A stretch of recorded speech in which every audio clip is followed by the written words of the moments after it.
नमस्कार दोस्तों, target with PS Parihar channel में आपका स्वागत है। आज के इस वीडियो में हम लोग बात करेंगे टीजीटी पीजीटी एग्जाम को डेट को लेकर के। सारी चीजें क्लियर हो गई हैं आज।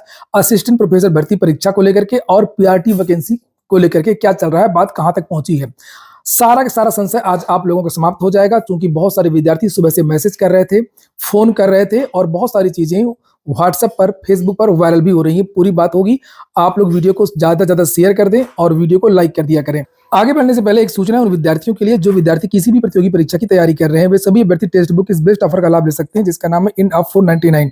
28, 29, 30 3 दिन के लिए ये ऑफर है, जिसे आप लोग यहाँ पर देख सकते हैं। इनका एक ईयरली पास हुआ करता है पास प्रो के नाम से, जिसमें आप लोगों को 1 साल के लिए सभी भर्तियों के मॉक टेस्ट देने को मिलते हैं।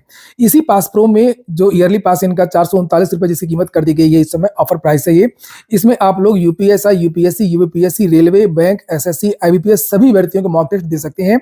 भर्तियों की संख्या की अगर हम लोग बात करें तो भर्तियों की संख्या लगभग 800 है और मॉक टेस्ट की संख्या लगभग 80,000 से ज्यादा है। 15 लाख से ज्यादा विद्यार्थी इस प्लेटफॉर्म में जुड़े हुए हैं। 12 से अधिक लैंग्वेज में आपको मॉक टेस्ट मिल जाएंगे। लिंक मैंने इसके डिस्क्रिप्शन बॉक्स में दे दिया है, आप लोग जाकर के इस ऑफर का लाभ ले सकते हैं। एक बात और बता दूं कि अगर इसमें एक कोड लगा देंगे TWP तो आप लोगों को 12% की और एक्स्ट्रा छूट मिल जाएगी। चलिए हम बात करते हैं टीजीटी पीजीटी की। तो सारी की सारी चीजें तो मैंने पहले ही क्लियर कर दी थी, बहुत ज्यादा मैं नहीं बता सकता अपने चैनल के द्वारा। जब ज्यादा लोग नहीं जुड़े थे, जब छोटा चैनल था, तब बात कुछ और थी। लेकिन अब थोड़ा सा चैनल आप लोगों ने बहुत प्यार दिया है और बहुत सारे लोग जुड़ गए हैं। तो अब मैं जो बहुत सारी जो बातें हैं वो प्रत्यक्ष रूप से नहीं कह सकता, लेकिन आप लोग समझ जाया करिए। जो टीजीटी पीजीटी के लिए मैंने आप लोगों को बताया था कि तैयारियां भली चल रही हैं, पत्र भली चल रहे हैं, लेकिन आपकी जो परीक्षा है वो नहीं हो पाएगी। हालांकि बहुत सारा संशय था, क्योंकि रोज नई चीजें वायरल हो रही थी। इसी क्रम में आज जो डीएलएड के प्रदेश अध्यक्ष हैं रजत सिंह जी, आज इनकी वार्ता हुई है शिक्षा सेवा चयन आयोग के जो सचिव हैं मनोज सिंह से।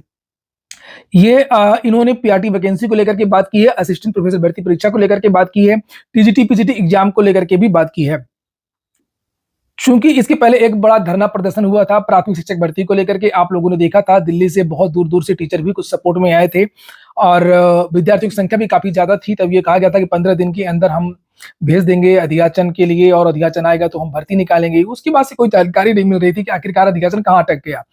तो आज इन्होंने बातचीत किया कि आखिरकार हमारे अधियाचन का क्या हुआ। तो इन्होंने कहा कि हमने तो पत्र अधियाचन के लिए लिख दिया, अधियाचन के लिए क्यों नहीं आ रहा, इसको लेकर के बैठकों का दौर जारी है। लगातार बैठकें हो रही हैं, अभी एक बैठक और होनी है।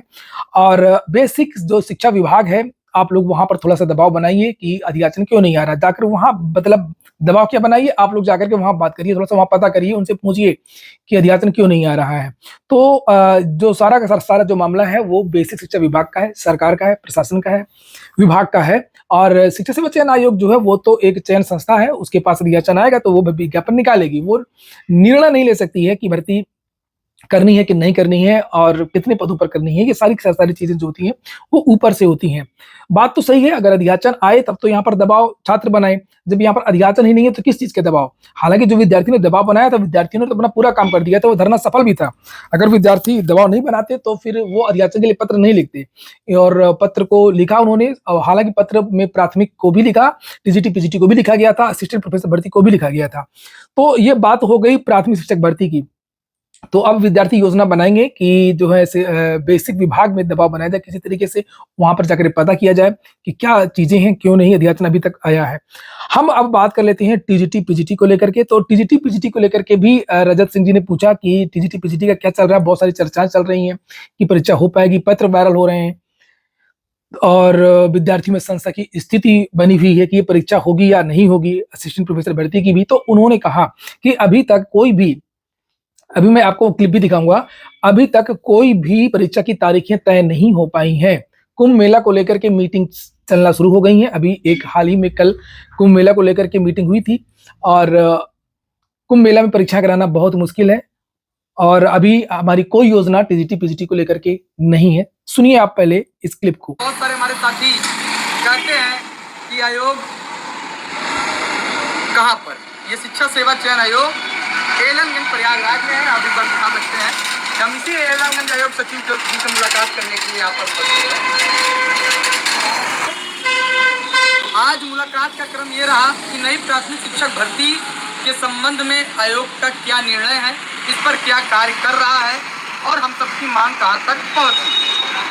पहला सवाल हमारा इस संबंध होने के बाद, दूसरा हमारे पास तमाम साथियों का फ़ोन मैसेज आ रहा था कि टीजीटी पीजीटी की परीक्षाओं को लेकर के, हायर की परीक्षाओं को लेकर के, जिसको लेकर हमारे पर बहुत सारे साथी लगातार परेशान थे कि सोशल मीडिया, अखबारों पर रोज भ्रांतियां और अनेक प्रकार के खबरें प्रकाशित हो रही थी, जिसको लेकर के आज एक सवाल इसका लेकर के सचिव जी से मुलाकात हुई, जिसमें सचिव जी द्वारा कहा गया कि नई प्राथमिक शिक्षक भर्ती के लिए बेसिक विभाग से बैठक जो चल रही है, अभी जल्द उस पर निर्णय लिया जाएगा और फिलहाल आप सब सरकार पर और आयोग से भी मुलाकात करते रहें, बेसिक शिक्षा विभाग से भी बात करते रहें और अपनी मांग वहां तक पहुंचाते रहें, जिससे अध्याचन के लिए वो आयोग को भेज सके। दूसरा, उन्होंने टीजीटी पीजीटी के संबंध में कहा कि अभी महाकुंभ लग रहा है, इस पे कल भी हम सबकी बैठक हुई थी। बैठक में अभी निष्कर्ष नहीं निकला कि परीक्षाएं कब होगी, क्योंकि महाकुंभ लगने की वजह से परीक्षाएं कराने में अव्यवस्था हो सकती है। तो इसलिए अभी इस संबंध में परसों हो सके संभवतः फिर बैठक हो, लेकिन अभी टीजीटी पीजीटी की कोई निर्धारित तिथि नहीं निकल के आई है, ना ही इस पर भी कोई विचार चल रहा है। पीजीटी की कोई निर्धारित तिथि नहीं निकल के आई है, ना ही इस पर भी कोई विचार चल रहा है। तो ये सुना आपने, प्रयागराज के जितने भी परीक्षा केंद्र हैं वो तो बिल्कुल अभी से बुक हो गए हैं, वहाँ सब रैन बसेरा बनेगा और पुलिस की बटालियन, पीएससी की बटालियन, ये सारे कामों में वो सब लग गए हैं। तो मुझे जानकारी मिली है कि वहाँ पर काम शुरू भी हो गया है। और अभी ये कल का ही समाचार पत्र मैं आपको दिखाता हूँ, जिसमें लिखा हुआ है कि महाकुंभ के लिए 25 पीसीएस और 16 नायब तहसीलदार तैनात। अधिकारी भी प्रयागराज में आने लगे हैं, बहुत सारे अधिकारी। और अगर ये जो दूसरे जिलों के अधिकारी जब यहाँ पर आ जाएंगे तो दूसरे जिलों में परीक्षा कैसे हो पाएगी? आप खुद सोचिए कि दूसरे जिलों के जब अधिकारी प्रयागराज आना शुरू हो गए हैं, कभी 25 कभी 50 इस तरीके से, और सबसे जो महत्वपूर्ण जो काम होता है वो पुलिस का होता है, पुलिस के अधिकारियों का होता है, सुरक्षा उन्हीं को देनी होती है। तो पुलिस के अधिकारी भी यहाँ पर आने शुरू हो गए हैं। मेरी बहुत सारे अधिकारियों से बात भी हुई है, वो सब प्रयागराज में कुंभ मेला में उनकी ड्यूटी लगने वाली है, लग रही है और डाटा मांग लिया गया है। जब सारी लगभग 60 से 65 हजार पुलिस यहां पर रहेगी प्रयागराज में, तो कैसे दूसरे जिलों में हो पाएगी? तो और आज सचिव जी ने कह भी दिया कि ऐसी हमारी कोई योजना नहीं है, कोई तारीखें नहीं है, कुछ भी नहीं है। हाँ, प्रयागराज में अगर नहीं होगा तो ये एक विकल्प के रूप में एक मीटिंग हो रही है और इस पर चर्चा हम लोग करेंगे। तो कुल मिलाकर के टीजीटी पीजीटी की जो परीक्षा है वो आपकी बहुत मुश्किल है, कुल मिलाकर के नहीं आपकी हो रही है। और 13 लाख से ज्यादा विद्यार्थियों ने आवेदन किया है और बिना प्रयागराज के कैसे परीक्षा दूसरे जिलों में हो जाएगी? प्रयागराज को तो परीक्षा केंद्र बनाना ही पड़ेगा। और रही बात कि महीना 2 महीना 3 महीना, कोई बड़ी बात नहीं, आप लोग पढ़ाई करते रहिए, मन लगाकर पढ़ाई करिए। आयोग बन गया है, काम चल रहा है। अगर आपकी परीक्षा नहीं हो रही है, वो तो नहीं हो रही है दिसंबर जनवरी में, तो आपकी परीक्षा जो है वो अप्रैल मई के महीने में होगी। और जब अभी तक उन्होंने डेट घोषित नहीं किया है, एग्जाम की डेट नहीं घोषित किया है, अभी एडमिट कार्ड जारी करेंगे, परीक्षा के कुछ दिन पहले एडमिट कार्ड जारी होने चाहिए। तो बहुत सारी चीजें हैं जो अभी तक नहीं हुई हैं। और रही बात मीटिंग की, जो परसों मीटिंग होने वाली है, तो जो भी मीटिंग का जो निर्णय होगा मैं अपने चैनल के द्वारा आपको जानकारी दे दूंगा। आप लोगों को सारी जानकारियां पहले ही मिल जाएंगी, क्योंकि वो जो पत्र वायरल हुआ था अलग अलग जिलों से जो परीक्षा केंद्र मांगे गए थे, तब बहुत ज्यादा विद्यार्थियों के अंदर हलचल हो गई थी, बहुत सारी चीजें हो गई थी। इसलिए मुझे स्पष्ट करना पड़ा कि ये जो परीक्षाएं, भले ही आयोग कोशिश कर रहा है लेकिन होना बहुत मुश्किल है। और ये इस बात की चर्चा आयोग में भी हो रही है। तो ये हो गया आज का वीडियो आपको अच्छा लगा हो, काम का हो तो लाइक अवश्य कर दें। जिन छात्रों ने चैनल को सब्सक्राइब न किया हो, सब्सक्राइब कर लें। पूरा वीडियो सुनने के लिए बहुत बहुत धन्यवाद।